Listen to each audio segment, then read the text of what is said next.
नमस्कार दोस्तों, कैसे हैं आप सब। आशा करती हूँ आप सभी स्वस्थ और खुशहाल होंगे। आप सभी का हमारे बुले स्टोरी चैनल में हार्दिक स्वागत है। आज मैं आप सबको शबरी माता की कहानी सुनाऊंगी। तो सुनते हैं माता शबरी की कहानी। बात भगवान राम के जन्म से पहले की है, जब भील आदिवासी कबीले के मुखिया आज के घर बेटी पैदा हुई थी। उसका एक नाम श्रमणा और दूसरा नाम शबरी रखा गया। शबरी की माँ इंदुमती उसे खूब प्यार करती थी।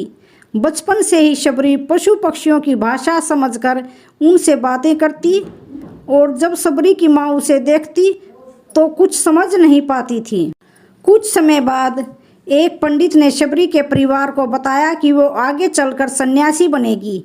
इस बात का पता चलते ही शबरी के पिता ने उसका रिश्ता तय कर दिया। जैसे ही शादी का दिन नज़दीक आया, शबरी के घर वालों ने खूब सारी बकरियां और अन्य जानवर घर के पास लाकर बांध दिए। एक दिन शबरी की माँ जब उसके बाल बना रही थी तो उसने माँ से पूछा, इतने सारे जानवर हमारे घर क्यों लाए हो। माँ ने जवाब दिया, बेटी तुम्हारा विवाह होने वाला है, इसलिए हम लोगों ने इनका इंतजाम बलि के लिए किया है। तुम्हारी शादी के दिन ही बलि प्रथा होगी और फिर इनसे स्वादिष्ट भोजन बनाकर सबको परोसा जाएगा। यह सुनकर शबरी दुखी हो गई। काफ़ी देर तक शबरी ने उन जानवरों को आज़ाद करने के बारे में सोचा। सोचते सोचते शबरी के मन में हुआ कि अगर ये जानवर यहाँ नहीं होंगे तो इनकी बलि रुक सकती है। ऐसा नहीं हुआ तो मेरे घर से कहीं चले जाने पर ही यह बलि रुकेगी। जब मैं ही नहीं रहूँगी तब न विवाह होगा और न ही बलि प्रथा। इससे मासूम जानवर बच जाएंगे। इसी सोच के साथ जानवरों को रखी गई जगह पर शबरी पहुंची। उसने सोचा कि उन्हें खोल देती हूँ, लेकिन वो ऐसा नहीं कर पाई। उसके बाद शबरी जंगल की तरफ भागने लगी। भागते भागते शबरी ऋषि मुख पर्वत पर पहुंच गई। वहां करीब 10,000 ऋषि रहा करते थे। शबरी को लगा कि वो भी इसी जंगल में किसी तरह ऋषि मुनियों की सेवा करके अपना जीवन जी लेगी। वो चुपचाप उसी जंगल में एक ही हिस्से में किसी तरह से रहने लगी। शबरी रोजाना ऋषि मुनियों की झोपड़ी के आगे झाड़ू लगाती और हवन के लिए लकड़ियां भी लाकर रख देती। ऋषि मुनियों को समझ नहीं आ रहा था कि जंगल में उनके काम अपने आप कैसे हो रहे हैं। एक दिन शबरी को किसी ऋषि ने देख लिया। उसे देखते ही उसका परिचय पूछा। जैसे ही शबरी ने बताया कि वो भील आदिवासी परिवार से संबंध रखती है तो उसे ऋषियों ने खूब डांट लगाई। शबरी को इस बात का बिल्कुल भी पता नहीं था कि उसकी जाति छोटी है और उसे ऋषियों द्वारा जाति की वजह अपमान सहन करना पड़ेगा।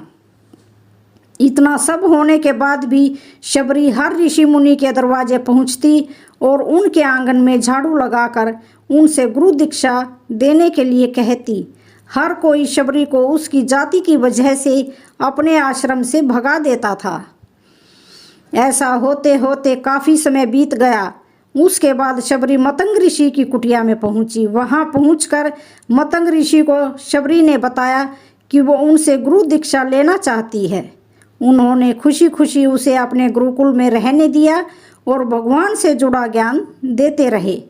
शबरी ने भी अपने गुरु मतंग ऋषि की सेवा करने में कोई कसर नहीं छोड़ी। वो गुरुकुल के भी सारे काम करती थी। शबरी से खुश होकर मतंग ऋषि ने उसे अपनी बेटी मान लिया था। समय के साथ मतंग ऋषि का शरीर बूढ़ा हो गया।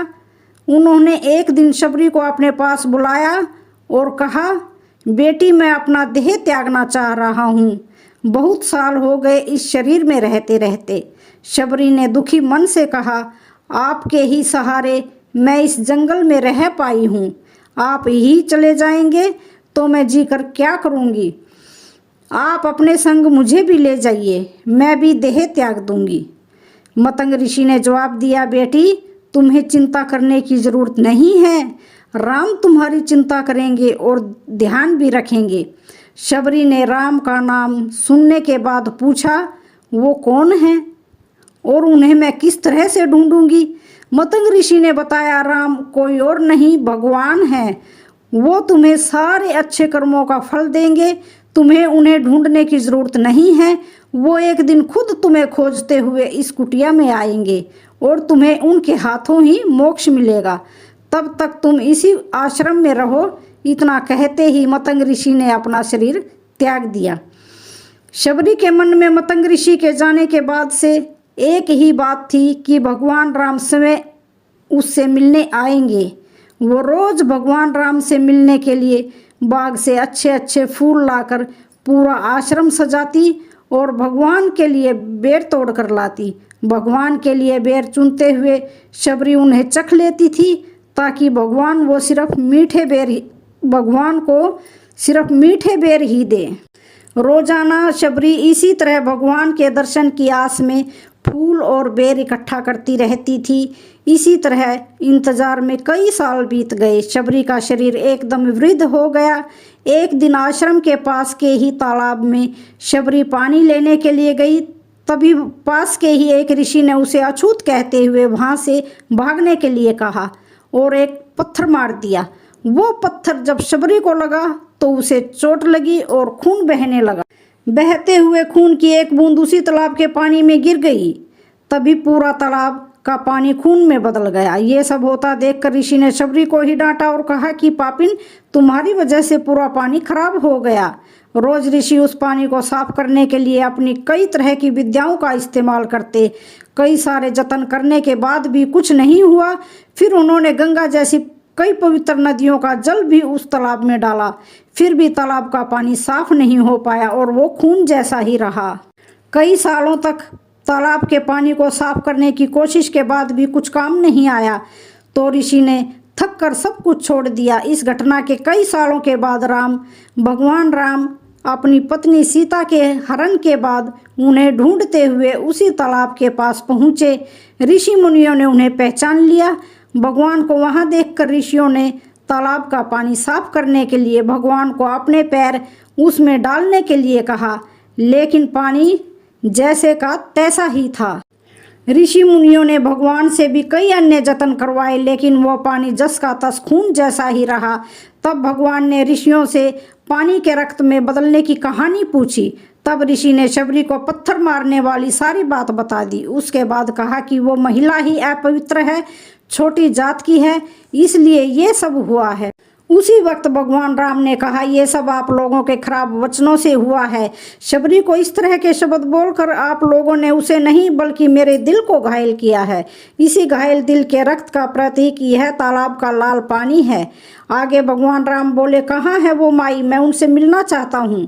तब तक शबरी उसी तालाब के पास पहुँच जाती है। इस दौरान शबरी के पैर को ठोकर लगती है और कुछ धूल उस तालाब में गिर जाती है।